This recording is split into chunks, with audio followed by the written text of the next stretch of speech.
President साहब कहते हैं लेबनान और ईरान की जो जंग है वो भी वो ख़त्म करा रहे हैं, तो अब उनकी टोटल जो जंगें जो उन्होंने ख़त्म कराई हैं उनकी तादाद 10 हो जाएगी। अब हम उनसे पूछना चाहते हैं कि ये ईरान जंग जो है ये उन्होंने क्यों इसको वेज किया?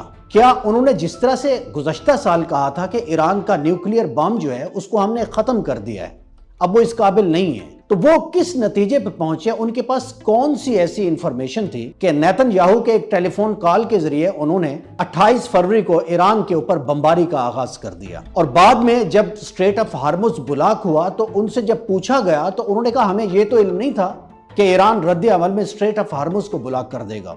अंदाजा लगाएं कि ये अमेरिका के प्रेसिडेंट हैं जो इस वक्त ताकत के नशे में चूर हैं, और उनकी जहनी सलाहियत का ये आलम था कि वो कह रहे हैं हमें तो इल्म नहीं था कि ईरान इस तरह से भी रिटेलिएट कर सकता है। उन्होंने ये कहा कि आयतुल्लाह जो हैं, जो नए आए हैं मुज्तबा खामनाई, उनके साथ मैं और वो मिलके चलाएंगे। अभी कल ही वो कह के हटे हैं कि ईरान के साथ हमारे बड़े ज़बरदस्त, उन्होंने कहा कि रिलेशनशिप हैं। अंदाज़ा कीजिए कि कैसे ज़बरदस्त रिलेशनशिप हैं, बड़ी हैरत की बात है।